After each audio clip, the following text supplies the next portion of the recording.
the prison problem no one's talking about. Staff shortages so bad, it's now posing a threat to public safety.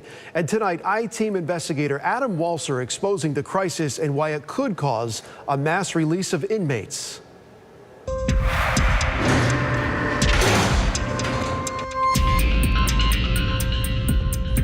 Beneath unmanned watchtowers and behind razor wire fences, the nation's third largest prison system is falling apart.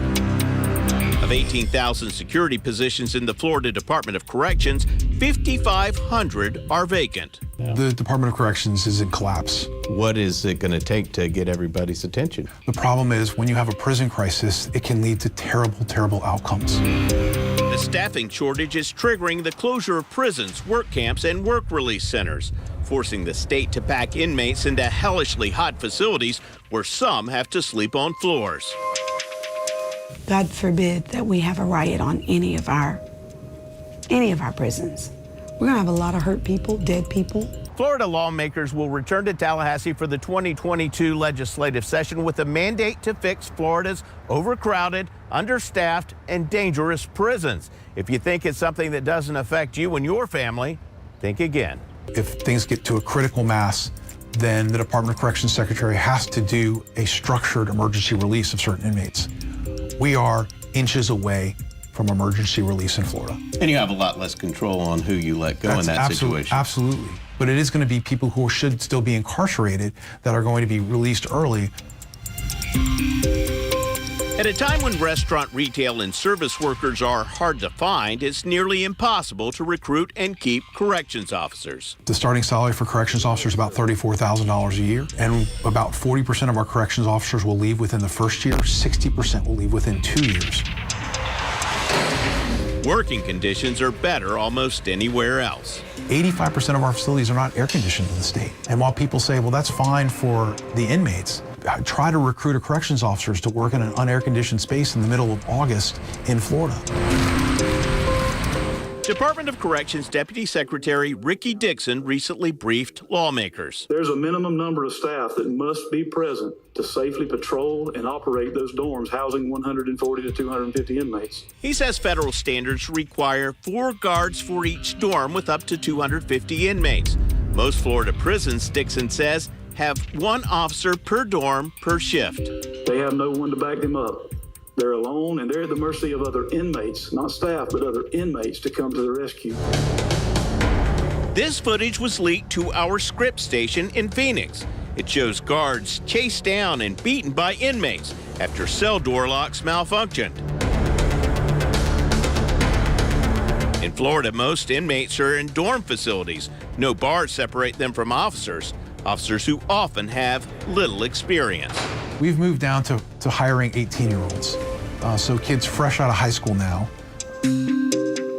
That I just couldn't walk away and forget. Lorette Phillipson is a prison reform advocate who was previously incarcerated at Lowell Correctional Institution. You can tell when an officer is new if they're actually afraid. You can see it in their eyes. And that's a dangerous situation. Yes, it is a very dangerous situation. Phillipson used open records requests to obtain job applications and disciplinary records for officers who worked at Lowell. One guard had a prior criminal history. He had been charged with domestic battery. His charges were dismissed. He also had a breach of peace, which he pled guilty to. That officer resigned and was named in a lawsuit alleging he nearly beat a female inmate to death, leaving her paralyzed. We should be doing a much better job on checking backgrounds. Another officer's disciplinary record showed more than 40 infractions. He had 22 improper conducts. He had 10 excessive uses of force. He had 2 verbal abuses,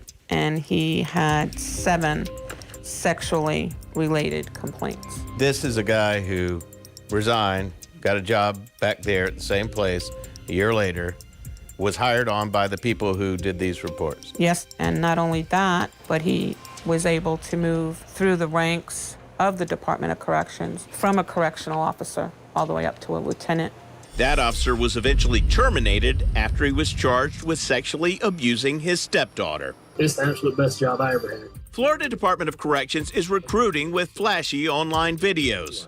You'll be influencing lives while safeguarding our institutions and offering bonuses. Also offering a $1,000 sign-on bonus. I've been to facilities in the last month where they had 135 vacancies at that facility, and they only had 3 applicants. Representative Diane Hart says it used to be easier to find recruits in the rural communities where most prisons are located. It's generational. That's all the family has done. So the children become that, and the uncle and cousins, and everybody works in these facilities together. 20-year-old Tristan Weaver was recruited while at Dixie County High School to work at the Cross City Correctional Institution. I didn't want to go work in an environment like that.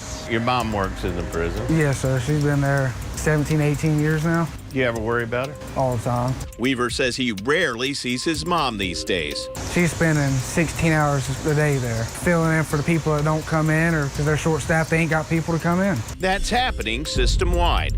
According to Deputy Secretary Dixon, the department spent $103 million on overtime this year. Staffing shortages mean education, drug rehab, and training programs are cut, leaving inmates with no new skills when they exit and nothing to do inside. Inmate idleness has contributed to some of the major notorious disturbances throughout our nation over the years. And you couple that idleness with understaffing and fatigue, and you can see why we're so concerned and why this is such a critical issue. People think, oh, these are criminals. They probably deserve to be there. I don't care about these people. Why should they care? A vast majority of people in the prison system are going to get out. These people are going to come live in your neighborhoods. They're going to be in your communities. And they're either going to get out being prepared to reenter society, or they're going to get out as better criminals because that's what they learned while they were incarcerated. I'm I-Team investigator Adam Walser, taking action for you.